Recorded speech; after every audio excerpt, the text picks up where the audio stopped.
everyone. Today we're diving into one of what I believe might be the most underutilized but incredibly powerful tool for AEC marketing and sales. And it seems a little self serving to do a podcast on podcasting, but that's what we're going to be talking about today. And it doesn't necessarily mean you have to launch your own show and become, the next big it thing, but it could be finding a way to elevate your thought leadership on existing shows. And I really just want you to remember that podcasts are about creating content, but they're also about vehicles for outreach. So, for my listeners out there that are trying to find a way to balance the doing with the selling and maintaining relationships, I want you to think about podcasting as a particular vehicle that can accomplish more than one thing. And to have this conversation, I sought out the best there is out there, and that is Tom Schwab. So, Tom is known in the industry as being the founder and the chief evangelist about interviews for podcast and podcasting for podcast. And so, Tom, I'm really excited to talk with you, and especially since you are an engineer at heart, how you can use subject matter expertise, particularly in B2B, to build credibility and grow revenue through podcast. So, Tom, thank you for joining me today. I'm excited to dig into this. Katie, I am thrilled to be here. And like you said, I'm an engineer by degree. My first job out of college was running nuclear power plants. I don't do engineering anymore, but I always say I architect businesses here. And I always go back to first principles, right? And one of those is when I talk to ideal clients, ideal prospects, I get business, right? That's a fundamental thing. And now with technology today, it's like, okay, so how can I use technology to talk with them in mass, and not only ideal clients, but the AI that's referring them. So it's going to be a great Sure. conversation here. Well, and I love that kind of soft opening. I mean, when we think about the process of pursuing client accounts and winning projects across the design and construction industry, we all want to have a conversation with a client, right? That's the goal is, can we get a meeting? Can we have a conversation? Can we do X, Y, and Z? And every time we seem to talk, we're able to close business. People can understand our points of view. People can understand our solutions we might have to their problem. And, for most of us out there, people just want to work with you because you become a trusted professional that can help them and make their lives easier. So whether or not you're talking on the stage and giving a very formal technical presentation, you're in a closed door interview scenario, or you're just sitting across the table from someone with a sit down meet and greet, I think you just kind of mentioned it. Podcasting is kind of the next evolution of that and being able to do it at scale. So let's talk a little bit about why podcasting, why now. It's not about trying to be internet famous, right? But it's really about showcasing your subject matter expertise that you have within the walls of your professional organization and helping your clients get to a solution quicker. And whether that's helping you show up through their AI search, or if it's just being someone to help them fill their commuter time where they're feeling like they're investing in their professional development. So, Tom, I'd love to take it from your perspective. Why do you think podcasting is such a smart business development and marketing investment? Well, we started a decade ago, and I thought it was a great thing a decade ago. And, this idea of tapping into other people's audiences, get that know, like, and trust. And when we first started, people would say, "What's a podcast?" when I give them my elevator pitch. Today, people are listening to podcasts, right? That's how they're getting their information. And it's the early adopters. It's those people that are looking for new ideas, new solutions. And I think sometimes that word podcast is misleading, right? Podcast refers to an iPod, and most people today that are listening to it don't even remember what an iPod is. It's so funny. Yeah. I have a So whole it's store full of the defunct technology. Yes. exactly. So what's a podcast, right? If they hear it on their drive to work, right, through XM radio, right? Is that a podcast? They could be listening to it there. If they're on YouTube, what if they're on social media and they see a 60-second or 90-second clip of you? Is that still a podcast? Well, I don't know, but it's one of these great things where today you can create in the way that's easiest for you, and we're all comfortable having one-on-one conversations with clients. And then you can repurpose it in ways that are easy for other people. And we were talking about before that conversation, right? Nobody likes to just fill out an RFP. It's like, let me talk to them. Let Yeah. me talk to the decision maker. And the problem is that sometimes you can't talk to them and you're talking with someone else and you hope that they repeat it. Well, instead of that, why don't you just get heard on a podcast, maybe even get heard before they send the RFP out so you help them sort of feature or frame what they're looking for. And it's a powerful way to be seen as a thought leader and actually to be a thought leader, people have to know your thoughts. Right? A few things that you mentioned, I just want to shed some light on for our audience. A podcast can take on lots of different forms, but I think the central piece of it is all of our listeners have a unique point of view, a very specific area of expertise, whether it's around a vertical market such as aviation or healthcare or data centers. And you have an audience of current clients, potential project partners, or even potential employees that would benefit from understanding your point of view, what you're all about, how you seek solutions, how you might work, how you've already solved some other problems that might address some questions that they have that are keeping them up at night. So I really love the idea of using one asset, one episode that can fuel so many different things, right? That's like a marketer's ideal goal is I've got this golden asset that's going to go live. I can promote it on social media. I can shoot an email out to, our mailing list that we haven't touched in a little while and remind them, here we are. I can repurpose the conversation into a blog post for those that might want to read. I can repurpose the conversation for an abstract and submit for my subject matter expert to speak at a show. I can use it perpetually into the future as, hey, I just heard that you had this problem. I recently talked to someone just like you on my show. You might want to listen to this. Let me know if you want an introduction. Let me know if you want a tour. There's lots of different ways to leverage it. And I think sometimes we just get too stuck on, oof, that feels like a lot. And Tom, I think you and I both share the opinion of, well, let's just try it. Let's start small. Let's see if we can get you, Mr. or Mrs. Subject Matter Expert, as a guest on an existing show. Let's leverage an existing platform. Let's see if you like the conversation. Maybe let's talk a little bit about the value of guest appearances. And often people will say, should I be a guest or a host? And I don't think it's an either or. Same Both, platform. It's yeah. like, well, it's like Uber. Should you be an Uber driver or an Uber passenger? Depends what your goals are, right? So being a host is a great way to nurture your current leads, nurture your current clients, right? But to get out there and get new exposure, get new leads, get new authority, you have to go on other people's stages, right? And so here I am. Katie is known in the AEC marketing world, right? So you did not come to this podcast because it's like, oh, Tom Schwab, I've always wanted to hear him. No, you're tapping into somebody's existing audience and you're getting that authority that goes with it. So the idea there is that I think guesting is easier, right? Maybe I'm lazy and it's like Katie's doing all the work here of recording it, editing it, promoting it, and yet the guest gets the majority of the benefit from it. So it's like engineering 101, right? Put less in, get more out.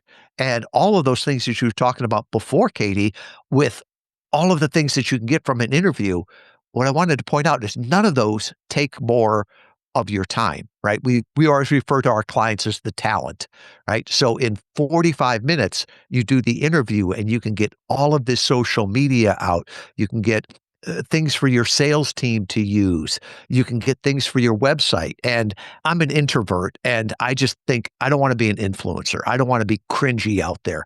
Right. I don't need to show everybody what I ate for breakfast and have videos of me throughout the day. But if we've got a conversation, like if I'm speaking at an event, I'd love to put that up there and helpful with other people, right? I'll take a clip of this and, a little bit of Katie, a little bit of me, and we'll put it up there. To me, that's leading with education, not with my ego.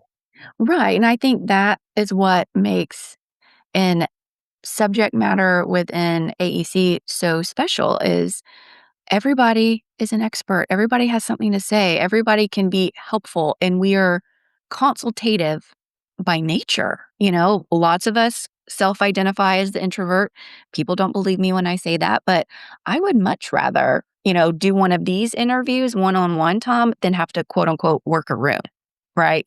Oof, makes me really nervous. I'm gonna need definitely to decompress in a hotel room after that before I go back out for round two. But you want me to talk about marketing, something that I know and do every day, something that I'm passionate about, and have a 30-minute conversation with you? Sign me up all day long. And that's kind of the mindset that we want all of our listeners to have is you all could be really, really valuable guests on shows that already exist. And you could start to build your own thought leadership platform as you mature and start to realize, hey, we could make this more of a regular thing. And I'm a marketer, so I love it for all the legs that it gives me as a marketer, right? All the different ways I can use it. We view it as evergreen content, lots of ways to point back to it, lots of ways to milk it. But I know a lot of our listeners find themselves in the selling or the doing side of the table. And I'd like to maybe pivot just for a minute, Tom, and maybe talk about the value of podcasting for business development. And I think this is where a lot of people miss the mark. A lot of people think, okay, well, I'm going to go on a show. That makes total sense. You can leverage that for thought leadership, building up executive visibility. You can use it in sales, so on and so forth. But if you don't own your own show, you're kind of missing out on what I believe to be a really, really great way to open doors and, further relationships. So in AEC, where relationship building is really core to winning work, I think a podcast is a great vehicle for that. And so what that really looks like is you have a show, you have an identified audience, and you invite clients and you invite people that look like your clients to come share their story. And just like you said, Tom, you make them the star. You just have a conversation. So I'd love for you, kind of the podcasting guru, talk a little bit about what that looks like. How do you build up the courage as an introvert to ask your clients to come on your show? And how do you ask strangers without it feeling like, ooh, that's Well, cringe, right? one of my favorite quotes is what's ordinary to you is amazing to others, right? And we all think that, oh, what we do, everybody knows. No, right? Other people look at it and say, that's amazing. I would have never understood that. So it's great to share that. And sometimes the conversations we're having on a podcast are the same ones that we would be having if we were just sitting down having a cup of coffee. And a lot of times you can invite on a client or prospective client and talk to them about the things that they're seeing in the industry, right? And they share their opinion, you share your opinion. It's the same kind of discussion if you would be just talking. And then the other one is to bring on past clients, right? Mhm. Because if you say something about yourself, it's cringy and it's bragging, right? If they say something about you that, is a compliment, right? Well, it's got to be the truth, right? And my biggest thing is when I'm on a podcast and they'll make a compliment, is my team always tells me, could you please not talk over them when they're complimenting you and interview valet because you ruin the sound bite. We can never use it. But it's one of those things where we're all having these conversations, right? I don't believe that any of us have a content creation problem. I think the biggest problem we have is a content capture problem. Sure. And then promoting that out there. And Yeah. when people say, well, what would I talk about on my podcast? That's what I talked about for 8 years. I was a guest for 8 years before our team said, we need to have our own podcast. And the podcast interview marketing show launched about 2 years ago. And we've got 6 months of ideas, and all the ideas come from, "Hey, I was just having a conversation with this client," or, "I just read this article in this publication," or, "I was just at this conference." And you're just sharing that information with the people that are out there, and it's interesting the amount of relationships that builds, right? I think audio is such a personal medium, right? Because people hear you, they hear your voice, they get to know you, they know the backstory, things that you share, and then they come up to you and start talking to you, and you have no idea who they are. I'll never forget, Katie, I was in an airplane and I was starting to get off the plane, and somebody came up to me and they're like, "Are you Tom Schwab?" And my first thought was, "Are you a process server?" You know, Like, I and was I said, "Yes," and he's like, "Oh, I thought so. I recognized your voice." Right? What other medium would have that? I didn't look like I look in the videos probably, and if I would have written a blog, or a industry piece, they wouldn't have come up and say, "I recognized you from your industry piece." Yeah, I remember the first time that happened to me, and I think we all shared the same thought the first time we hear our own voices. "Oh, do I really sound like that? Oh, that's terrible. I'm so sorry." But I remember being at an industry event and someone saying, "Hey, I know that voice. You're Katie Cash. I listen to your show." And I was like, "Oh my gosh. Hi. Thank you. I so appreciate you listening." But I do love the power that audio has in today's business landscape. So you mentioned a little bit earlier, hey, maybe the show or the show notes really do help AI behind the scenes help connect, your prospect with your show or with your information. When so much content these days is being produced by AI and very clearly being produced by I think that honest conversations with an authentic host and a guest really do break through some of the noise. And people can hear themselves and relate to the stories that are shared. Someone is always going to be advocating for some point of view on the show, right? Because they're going to align with that. So you kind of get personally invested in the conversations. And you can't really do that, I think, through just a black and white written blog post or newsletter or something like that. So I do really think that a conversation, an audio file, is something that allows people to have more of an emotional, deeper connection with those that are participating in the conversation, something pretty special. Yeah. Today, I think all of our BS filters are up, right? When I get an email, it's like, oh, if they say, "Dear Thomas M," I know this is a bot, right? That scraped something. And immediately we turn that off. If I get a phone call and it sounds like a bot, I'm hanging up. So I think there's something about that authenticity. And it's not only humans are looking for that, but the AI search engines. There's something called model collapse, where when AI gets trained on AI, it's a downward spiral. It's like a copy of a copy of a copy. And so, depending what you look at, anywhere from 50 to 80% of the internet is created by AI. So the engines are looking for human content, and they largely believe that podcasts are still human content, right? If it was your AI avatar and mine, I guarantee you my avatar would be speaking in complete sentences and not dropping the G from every word that ends in ing. Sorry. I'm from Chicago. It's how we Yeah. talk. Yeah, my AI might not pick up on all the y'alls that I tend to use. So that is perfectly okay to keep it human. We'll keep it real.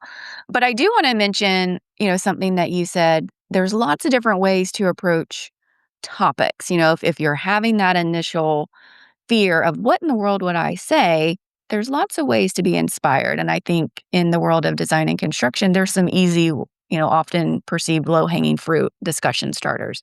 One is bring your project team on and your client on to talk about some new project you just did. Maybe it's the first to achieve that certain type of certification, or maybe it's a really exciting revitalization project in a community. Maybe it was, really challenging. Maybe it was, just really fun and unique, and there's a story there. Just come on and talk about the project. Ask your client how it came about. Talk about the design ideas that made it come through. Talk about the construction challenges. There's all different ways to kind of slice and dice a project story.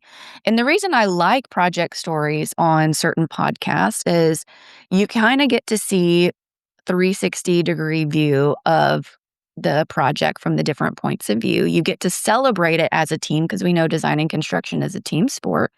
And your listeners 9 times out of 10, they have a project in their back pocket that they might be considering you for. So hearing how you solve problems, how you championed ideas, how you didn't back down from a challenge are all good indicators that you might be a good partner for them. And again, it fuels the marketing engine. You can take that conversation, make it into a project portfolio, put it as a QR code on that cut sheet in the proposal to just add some color and flair to the narrative. So I think that's really easy. Something else is, you mentioned, Tom, maybe you heard somebody speak at an industry event and you thought their session was pretty interesting. That's a very easy outreach. Hey, Tom, I was in the audience when you spoke at XYZ conference. I really found it helpful. I'd love for you to, continue the conversation on my show. Would you consider coming on? Super easy. The person already has that content prepared. It's an easy ask for them to say yes, and they get more mileage out of that conversation. Why not? And then there's all these other ways to go about it. And you might have other ideas too, Tom, that you want to share with the listeners. Yeah, just what you were talking about there of telling clients success stories, right? You don't want to just talk about yourself all the time. Right. You want to talk about your evangelizing for your company and your clients. So telling those stories allows people to see them in there. They see your heart, what you've done, how excited you are for that. And guess what? The best way to sell a newspaper in a small town is to put everybody's name in it, right? Sure. They'll buy a copy and their mom will buy 5 copies. It's the same thing when you're on a podcast interview, right? Or doing a podcast. You better know that that client is going to share that with all of their network because they're thrilled to be there, Yeah. right? And so why wouldn't you do that? And as you talked about it, that QR code, I love that idea. I've always seen that our best clients are the ones that do the most with the interview. So, before you talk with the client, say they're doing a hospital. Oh, I was just on a podcast that we talked about the unique challenges with hospitals. And I thought that might be interesting to you before we talk. Send them the link to that. Now they are listening to 45 minutes of you talking about a project before they even talk to you or putting it in with the proposal. There's other people that aren't doing that. And it's those little things that stand out and that are memorable to people. Yeah, the little things just kind of we call it sometimes, connecting the dots and providing some connective tissue that just kind of strengthen your story, strengthen your connection, strengthen your ability to be known and trusted, right? That's what we're all trying to achieve in professional services. We've talked, I feel like, a little bit throughout this conversation, Tom, about just the snowball effect of a singular episode and how it drives all this different, you know, marketing ideas and kind of can fuel your marketing and communication funnel. But what we haven't talked about is really what goes into let's be honest, like what goes into preparing to be a guest on a show? What goes into maybe launching and hosting your own show? And how do you budget for time for that? And what does that really look like? And I think if you've never been a guest, you may want to look at doing that before you host your own show, right? One Great. of our clients said she can't imagine getting married and planning a wedding if she'd never been in the bridal party, right? And so from her standpoint, it's like there's difference than standing out in this or sitting in the seats and actually being part of it. So she before she launched her own show, she was a guest on other people's show. So she could practice and see what the other people did, right? It's sort of seeing behind the curtains. Yeah. So I think guesting is a great way to start. And it's also easy because it's not a big commitment, right? Most podcasts that die within the first 10 episodes. And it's sad, but they get going and then it gets tough, life gets in the way. So being a guest, you don't have to show up every Tuesday and put an episode out. And you Right. can start to get your point of view out there. You can get comfortable before you go out on your own podcast. And I always tell people, so much of the preparation can make everything downstream easier.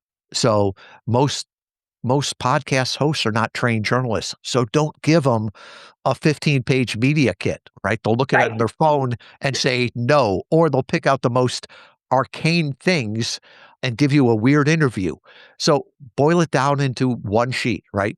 Yeah. This is my picture. This is the company logo. Here's all our social media, a little bit of bio, a third person rip and read introduction so that they can introduce you the right way. And then give them 5 to 7 topics that you'd really like to talk about, right? So helpful. Yeah. So Drill down, make it easy for them to say yes and then give you a great interview. And after you talk about the topic a couple of times, take another one out. So if you get all the foundational work right, all you've got to really be the guest and just show up and perform. Right. So figure about an hour per each interview. And I highly recommend people get a team around you that has done it before. Right. You're smart, you're hardworking. But we had a client that said, I just want to be Sinatra. And I said, "What's that mean?" And he's like, he realized the best use of his time was performing, yeah. right? So you don't need another hobby of trying to reach out to hosts or put your own podcast together. So often we'll call that phase zero of guesting, right, on other people's podcasts. And then when you start your own, I believe that if you're going to do something, commit to doing it for a year. I've seen so many people that come out and will tell people, I've got a new podcast. And a quarter later, somebody asks them, how's your podcast? And it becomes an embarrassment. Mm. So make sure you think through it for that first 6 months. Have a partner that will help you with the production so that you can have the fun of it, not trying to edit it and figure out why it didn't post on a Saturday night, right? Because that's not the best use of your time. And other thing is pick your guests, pick people that you like to talk to that energize you. I'm very, very selective on who we have on our show, right? If I wouldn't sit down and have a cup of coffee or a beer with them, I probably won't sit down and have a podcast with them. Yeah. And the other thing is when I talk, it energizes me, right? I'm a introvert and I just know that if I have a great one-on-one conversation, it's better than a pot of coffee. So I will schedule those around when I have strategic time so I can be fully present in the conversation. And as far as the repurposing and all the rest of that, yeah, you could do it. I could do it. But there's better things that we could be doing. This is such rich content. You can have somebody else do that and then come back and go, wow, in 45 minutes, I got all of this out of it. Let's Sure. do it again. Yeah. I think that's really, really great advice that, hey, start with a guest, be a guest appearance. There are a lot of really great shows out there, a lot of great shows that are in the design and construction industry that are put on by professional associations or some of the most trusted industry publications that are great, goals to be a guest on. And then maybe you've got some project partners. Maybe some of your clients even have a show that you could be part of. And I think it's really helpful, Tom, like, hey, get your marketing team to pitch you just like they would do any type of media pitching, right? So that one pager, make it really easy for them to understand what you could talk about, make it easy for them to say yes to you. You might have to reach out a few times. You might have to pitch yourself and then follow up and maybe have a conversation and help them realize why you would be really good at it. But the marketing team can do that. I believe all the AEC marketers can do that. And I think when you guest, you do get to see behind the scenes. You get to see behind the curtain and you can live that experience as a guest and you can decide what worked really well for you that you might want to implement when you launch your own show. It might be the cadence of communication that comes out, to your guests getting ready for it. It might be the level of detail that's provided about the show, the listeners, what to expect in the conversation that you're going to have. You might feel like you got too much or not enough, or you didn't know what the next steps were. When you guest and you get to experience it from the other show producers, you can pick up on what you really appreciate and kind of build your own process or SOP. We're talking to lots of engineers, so I imagine lots of spreadsheets here, documenting things. And then I think you're absolutely right too, Tom. When you commit to doing a show, you want to say, okay, we're going to do this. We're going to invest the time and the resources in it. We're going to run it for 12 months. We're not going to miss an episode. We're going to run continuously.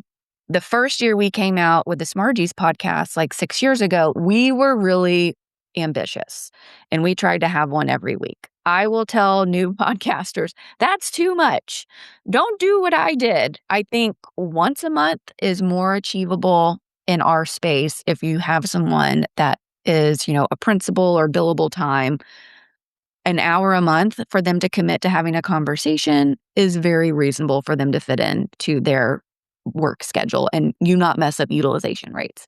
If you could do more than that, great. Maybe you try for every 3 weeks and then maybe you add some episodes. And I know when we're working with clients that are launching a new show, we want to have at least 3 good shows in the bank before we go live because it gives you a little bit of a buffer to kind of breathe and reset and before you need to start having other conversations. Because what I found my first few years of podcasting before I really had an audience was it takes time to coordinate schedules because you have your dream 25 list like, hey, these are people I really want to talk to. They know me.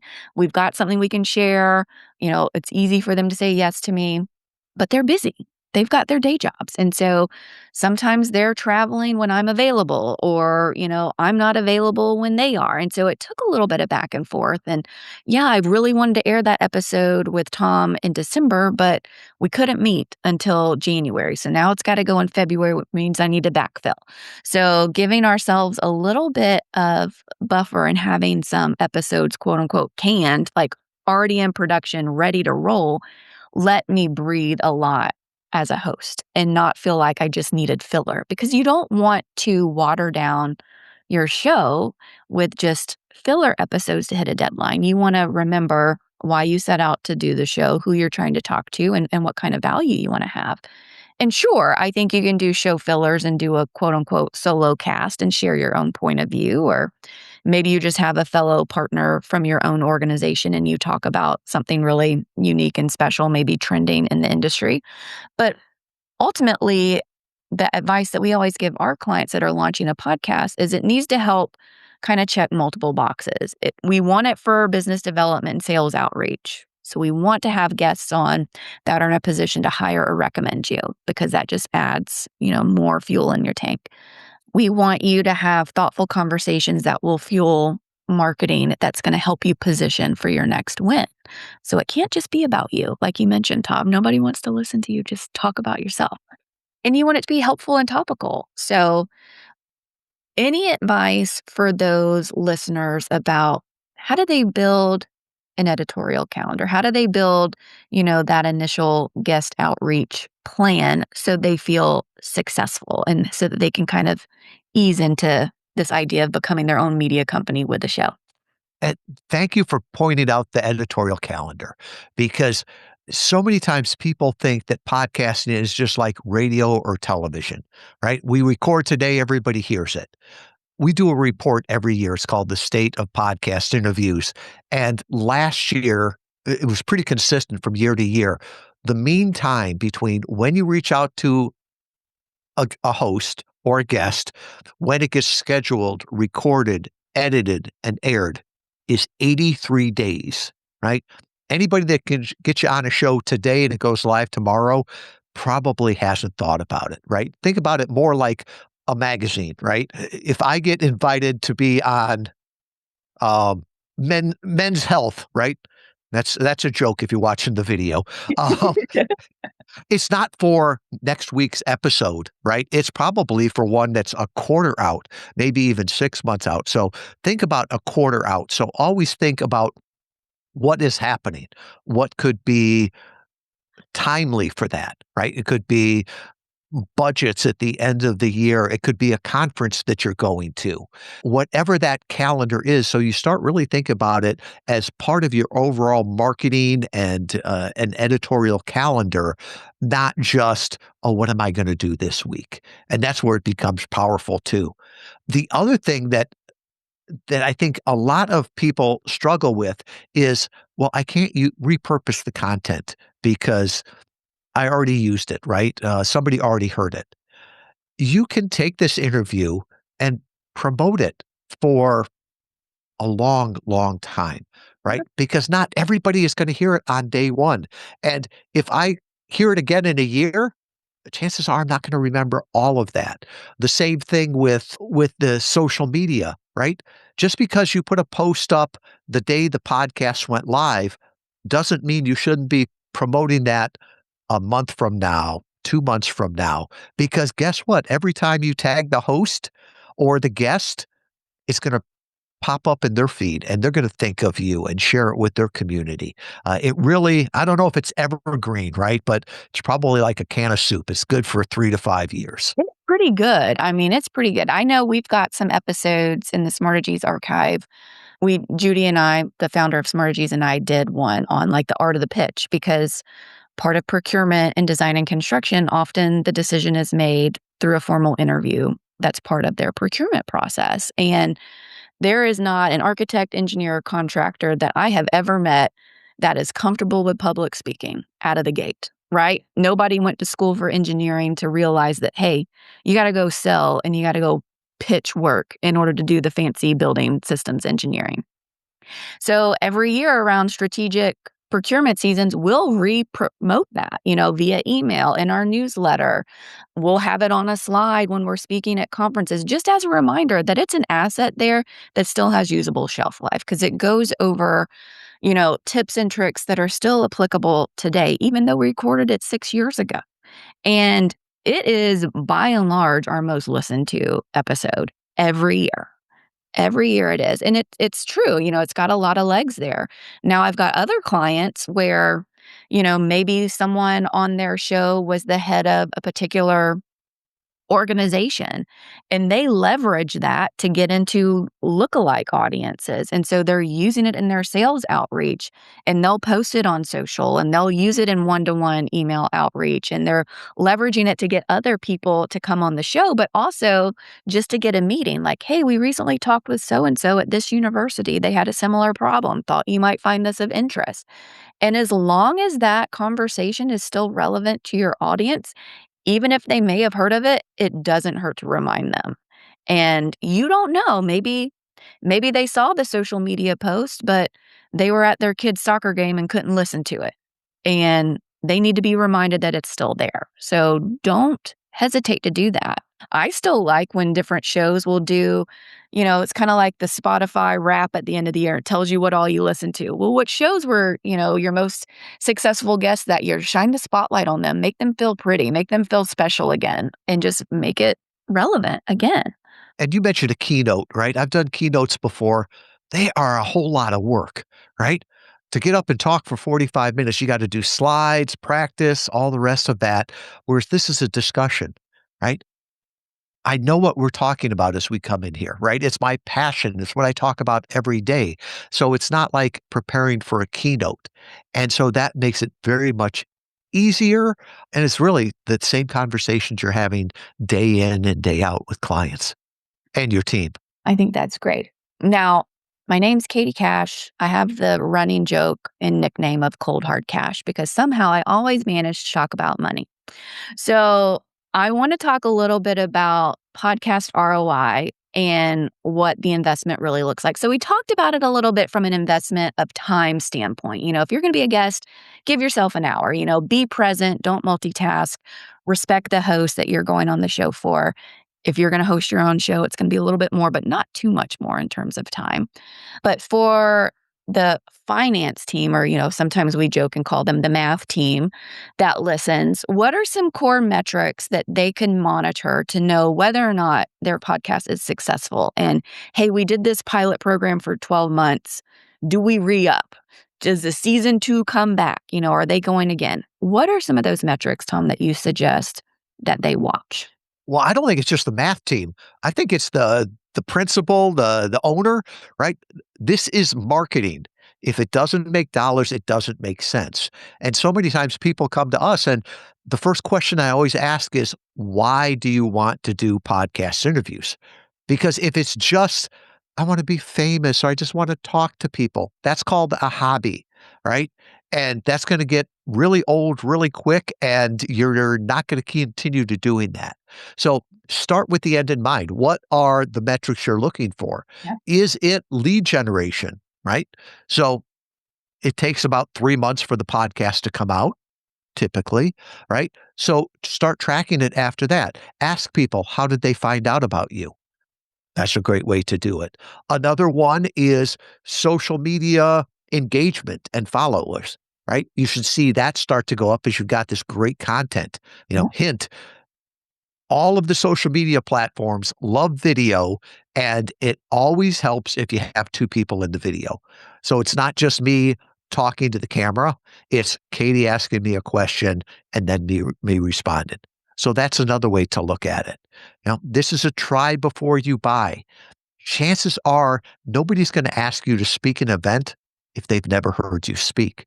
But Right. I have gotten so many invitations to speak and even keynotes where they're like, I heard you speak about this on the podcast. Can we fly you out to California to talk about this? Sure. Yeah. Right. That's a great way to do it. And I think the one that has gotten so powerful this last year, well, pretty much since the summer of 2024, is the referrals from AI. Right. There's a lot of studies out there. There was one out of Cornell that said traffic from AI converts 9 times better than from SEO. And the idea is that the search engines are indexing all of this content. So as people start to go in and have these conversations, who is the large language models promoting? And it was interesting, this study from Cornell, the first question, the first prompt was 29 words. So the idea that I'm going to rank for commercial architect Kalamazoo, that's not what they're searching for. They've got this long question. And then they were on there for 6 minutes before they actually went to the site. So they kept asking questions, and some firms bubbled up, other ones, were eliminated. But if there's not the content there, you never get that. And I think it's interesting. There was a marketer that I was talking to, and he said something that blew me away. He said there's three things he believes: that the power of computing is trending towards zero. It's like, okay, I believe that. He said long term, the power of energy is trending to zero. And I'm like, okay, I could see that, right? Someday. And he said, the third one is that the cost to acquire a customer is trending towards zero. And I was like, explain that one.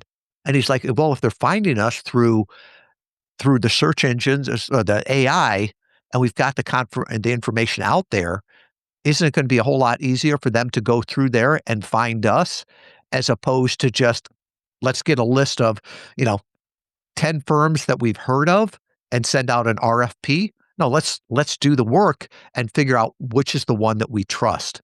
And while, I'm an engineer, so I'll say that I make decisions based on logic.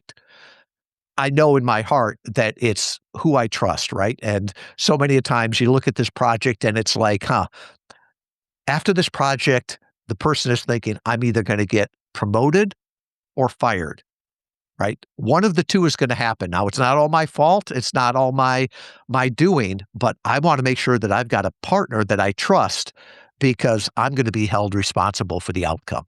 Yeah. I think we're probably in the world of design and construction a little bit away from client acquisition costs going to zero.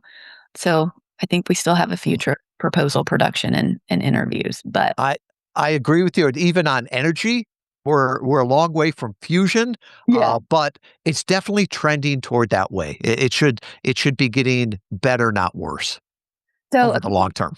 a few things you mentioned. So everybody is putting in their AI search different questions, right? We're not just saying restaurants near me anymore. We really started having these question and answer conversations with our chatbots.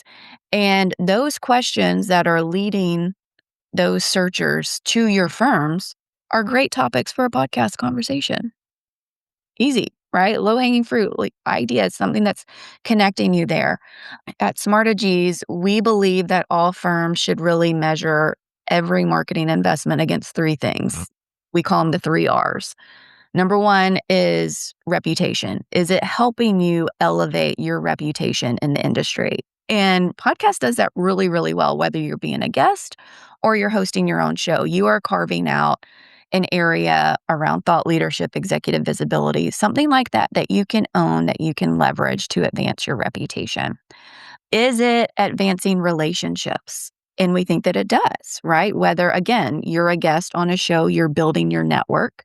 If you are a host and you're able to extend an invitation to clients or project partners, you are enhancing that relationship and you're having time with them, just like if you were having coffee or having, a round of golf or something.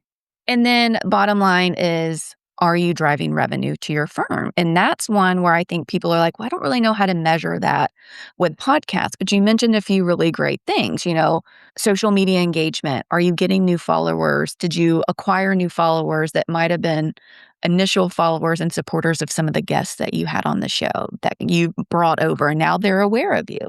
Are you able to say that so and so found you because they listened, because you've got maybe a Q&A and a form fill that someone's filling out? Are you able to utilize a show in your sales process where you can point back to and say, hey, we closed this job, but I can also see that they clicked this email where we promoted that show. So that probably influenced their decision-making process. So we think podcasts are one of the really great tools, maybe the smartest business development tool you're not using yet, that we are really advocating that our AEC clients consider launching in 2026 or at least putting into their marketing mix. So, Tom, as we wrap up today, what is one piece of advice you would give our listeners who are unsure of where to start? I would say go back to first principles like we talked about, right? Go back and say, what gets me business, right? And then double down on that. I would go back and say, what is my competitive advantage? How do I work with people? And start to go back to those first principles and build the strategy around your strengths and the things you understand. I learned so much from our clients, and I'll never forget one of them came to me and he said, I'm starting to go with Warren Buffett marketing. And I said, explain that to me. And he said, well, with so many things here, right? Warren Buffett said he wouldn't invest in something unless he understood it. Now, Yeah. granted, he missed Apple, but he's still one of the richest guys out there. And he said, so if it doesn't make sense to me, I'm not going to do it. And so he said, I don't understand how TikTok is going to help me be seen with that reputation and revenue. So it doesn't make sense to me. But he says, I know with podcasting, right? When I talk to people and they hear me, it builds the trust. When I talk to people, it builds the business. And he says, I also know that I have expertise and that's an unfair advantage that I have in the market. So I need to be using that. So from one engineer to another, I'd say go back to first principles and see if it makes sense. And I have enjoyed talking with you. For any of our listeners that might want to connect with you and continue the conversation, what is the best way for them to reach out to you? And we didn't get a chance to talk about it, but can you tell them a little bit about Interview Valet? And Sure. yeah. Well, Interview Valet is the name of my company. We've been around for a decade. It's a podcast interview marketing agency. We help thought leaders get heard on podcasts that their ideal clients listen to. We've got a team of 20, all remote, all in the United States. Very proud of my team. And we work with you so that you're the guest and we take care of the rest. And it's all about marketing, right? Like we said before, if it doesn't make dollars, it doesn't make sense. And you can find out more information if you go back to interviewvalet with a v.com/AEC. And I'll put a copy of my book, Podcast Guest Profits, How to Grow Your Business with a Targeted Interview Strategy there. There's an assessment, will podcast interview marketing work for me?